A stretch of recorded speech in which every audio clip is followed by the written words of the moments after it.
Welcome to 2D electrical drafting. This video is to go into depth into the third command on the commands pane of the ribbon, fixture layout. There is another video called the overview video that we encourage you to look at first. It shows the overall capability of all the suite of tools working together. It does a lighting layout, a power layout, and then it shows a brief information about customization. We're going to do a customization video that's all about customization, but so far what we've been doing is touching on customization in each specific video. So let's do fixture layout this time. To get started here, to understand it, it's best to start over here on these panes, 4-foot fixtures and 2-foot fixtures. If I click here on the 4-foot fixtures, you see all the blocks that are available. A 2x4 3-lamp, 2-lamp, 4-lamp, prismatic, parabolic, volumetric, which is intended to look like an Lithonia RT fixture, for instance, or something like that, or maybe an Avanti, and then a 2x4 surface. Actually, that's interesting. When I hover over here, there's a brief explanation of what it's looking for. It says, insert 2x4 fixture, input first expects intersection, then nearest to give rotation. So if I click on, let's start at the top, a 3-lamp fixture. See how it's trying to snap to an intersection?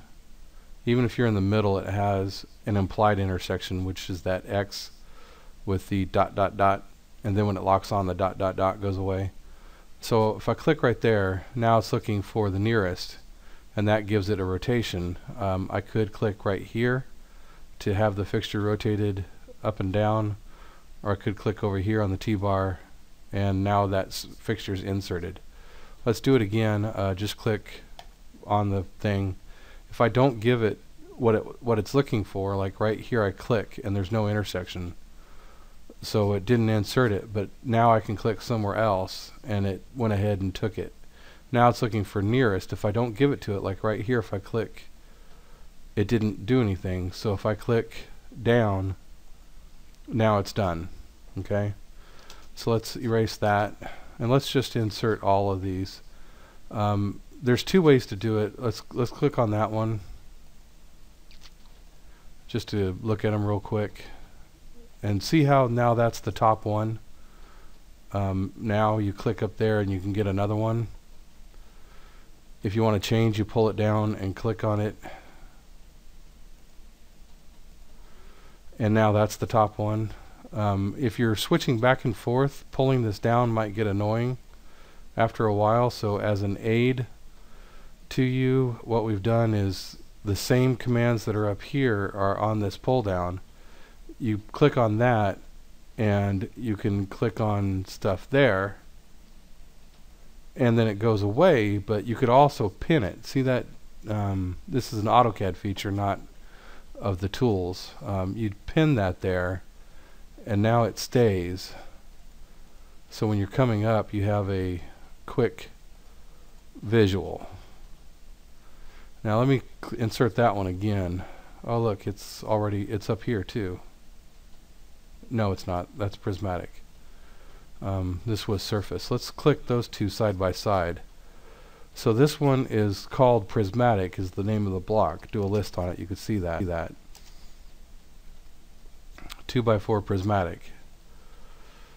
And this one is called 2x4 surface. Obviously, it doesn't matter what the blocks are called. If one of these blocks, how many different ones do we have? 1, 2, 3, 4, 5, 6, 7. If one of these 7 blocks matches your style, your drafting standards, that's the one you use, period. No, it doesn't matter what we named it. Just go with that. And but anyway, what I wanted to point out was that this one is prismatic and it has little red, and they're always going to be red, little red sand dots is I think what they are from a pattern. And then this one doesn't have anything like that. So when you look at them Let's unpin that so it goes away and pull this down. If you look at them here, the bitmap buttons look the same because we can't reproduce the red dots in a button. But that's what the difference is between those two fixtures. So same thing over here on the 2x2. Let's insert some 2x2s. Oops, I meant to pin that. It's supposed to look like a parabolic. This is supposed to look like an Avanti or something. Here's the prismatic and here's the surface. So those are our fixtures. And that's how you insert them off the ribbon. Unpin that, get it out of there. Let's erase the whole thing and start using the command. Fixture layout. So when you click on that, the first thing that you see is a dialog box. That was supposed to be... I was playing around earlier, so I must have changed something. Here, I'm going to escape out and start it over again, see what happens. Yeah, when you first start the dialog box, the 3-lamp fixture is supposed to be defaulted on, and the 2x4 is defaulted, and the by row is defaulted. Let's change it to individual for now, just to get started, and click OK. And it's doing the same thing. It's looking for an intersection. It's doing the same thing that the ribbon pane did. So click on the intersection. Now it's looking for nearest to give it a rotation. Let's click there, and it's inserted and it's done. What we've just done is exactly the same as the ribbon pane did. And if you start the command again, you can click on 2x2 and go to parabolic, and this quickly becomes obvious what's happening here. It's the same thing. No power in it yet. Some people even ask why we did that, and I can't explain it. We just did because it's easy to do. You start to see the power when we go to the multiple, and then by row becomes very powerful and is the predominantly used command. But let's change it back to 2x4, and let's go to volumetric just for the heck of it, and click OK. And now you're going to see something that's unique. So it's looking it starts off exactly the same as always. It's looking for an intersection. Down here on the command line, it says select T-bar intersection for first fixture. So you click on the intersection. Now it says select the T-bar intersection for first fixture, just to give it the rotation. So let's click right there, and now we're still inside the command. In the ribbon, it inserts 1. In the individual of the command, it inserts 1. But now we're starting to insert multiple. So what is it looking for now? It says click inside, or it says select on the command line. Select inside next T-bar tile.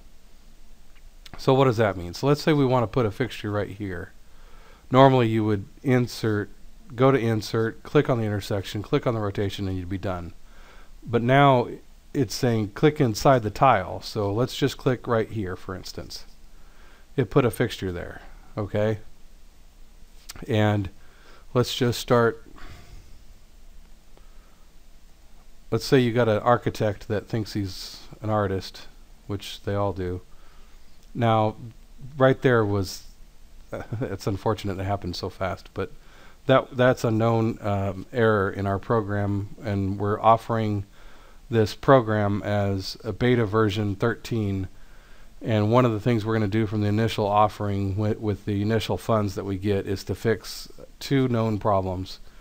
And this is one of them. Occasionally, and we can't find the reason, we need to hire a professional programmer.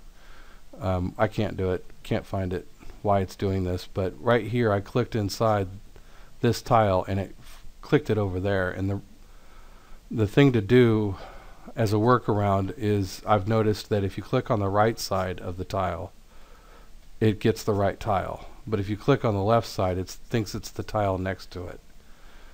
there's some kind of a crossover between the 2x4 and the 2x2 that I can't find, and so that's why the initial offering is $100, and these are two of the this here is one of the issues that we hope to find and get fixed. But anyway, to go back to what I was saying, it's just looking for anywhere inside the tiles. Now right here I broke the pattern when I first started off because I was going random and hadn't even developed a pattern yet. So I want a fixture there, and I don't want this one. So you might think that I have to wait till the command is over, or stop it right now and then start it over again. But it works if you just click inside a tile that already has a fixture. It takes the fixture that's there away, so you don't have to start it over. And here you're starting to see that very quickly, without restarting and reinserting. I'm breaking my pattern again. I don't even know my own pattern. It's because I just invented it. You're starting to see the speed that we can go through these. There, I'm just going to stop. So I hit enter. Now I'm out of the command and I'm able to move on. So let's start the command again just to look at the dialog box, pull it to the side. You got all the fixtures available to you. You got them in 2x4 and 2x2. 3 lamp, we don't actually have a block defined for a 3 lamp 2x2. So if you click OK, it just gives you an error message. That lamp type is not available in 2x2, and you click out of it. The manufacturers might have that, but all we're saying is that we don't have the block associated with that combination. So it doesn't mean anything. You can click on the 2x2 lamp 2x2 and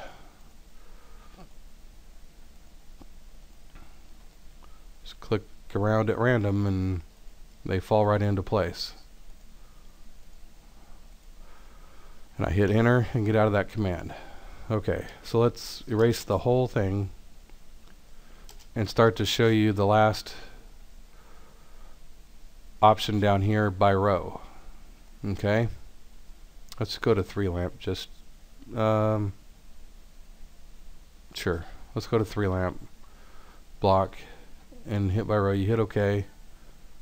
Oh, did I leave it on 2x2? Yes, I did. So I've got to click on 2x4, 3 lamp, click OK. Give it the intersection, give it a rotation. Now I could start off clicking in this direction, or I could start off in this direction. It doesn't matter which way, but once you get started, you have to define your whole row. So let's go every 8 feet on center, like that. And now let's come up 10 feet. So that's 2, 4, 6, 8, 10. And it doesn't matter where you click up here, as long as you're off the first row, the row is defined. So the first thing to do is define your row and define the complete row, and then move off of it any direction at any point. And as long as you're not on the row anymore, here's what happens. I'm going to click right now. Click. So it copied the whole row up there. It's kind of like an array, but it's more customizable because look here. This fixture is now overlapping a wall. There's a corridor here that got built in new. So just like the multiple, I have a fixture there that I don't want. I can click on it and it takes it away. So now let's pan a little bit and go up another 10 feet. And there you have it.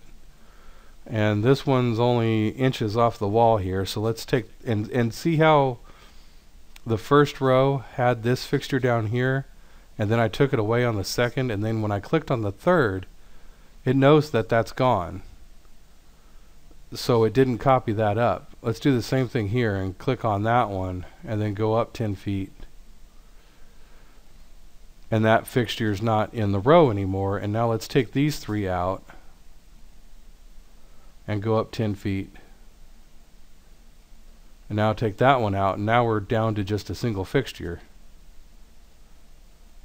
And now we're done. I hit enter, and you see I have a layout there that in an array situation would have been rather meaningless. And it's not even that uniquely shaped office. There's a corridor down here, then you hit the bathroom, and then you start hitting other rooms, and it makes for a shape of a office that an array, sure, you could array the whole thing up and then go back and erase, but I don't know, I'm just not a fan of array. So this is one of the reasons that we developed this program. Let me erase the whole thing and start showing you some not customization, but just different ways to use it. So I click OK, I give it the first point, the second, and this time I go up instead of across. So now this is the row, and you can divide, and you can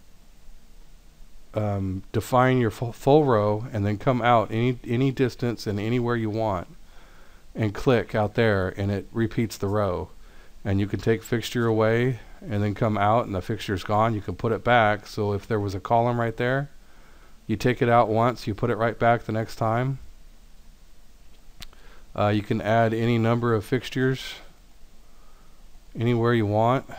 Come out here, and the new ones are there. You click on them, you take them away, and this is the way it works. Okay, I'm going to hit enter. And really I could be done at this point with this video, but I think I'd like to show you some customization features of that's universally true. Probably should wait for the custom video, but I'm just going to try it here. So let's customize our 3-lamp fixture. Okay, so click on it. There's my insertion point. I want to remember that. I'm going to explode it. Okay, let's take away all of these. Let's make the circle bigger.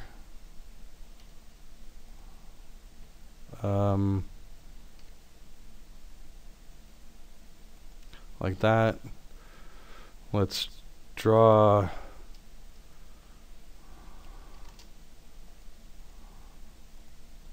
something random. So just so you know, it's this one.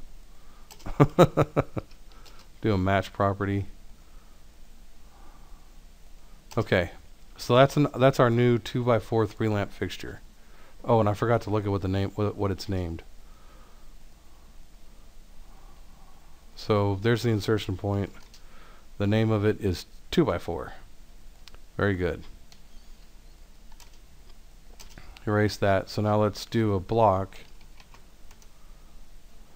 and name it 2x4.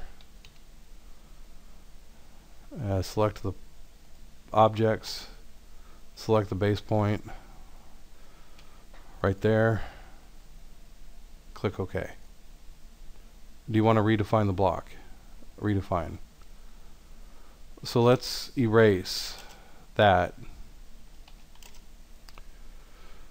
and go back to the command and start putting in the fixtures, and right away you see that it's our new block, not the old block. Alright, the program looks to see if you have the block in your drawing already and uses that first. It doesn't redefine it. But here's something else. It's more than that. Let's do a W block on that and get that out. That one right there.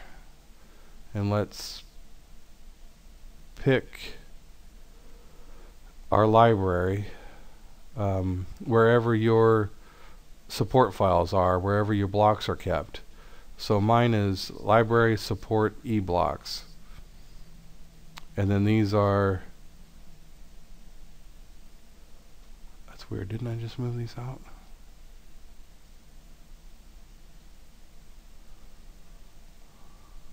Oh, that's on, oh, sorry, that's my server. My support is on my local drive C. C support eBlocks. And there's no 2x4 block in here. So I'm just going to hit save and click OK. And now let's do a purge and get all blocks out of the drawing. Do it again.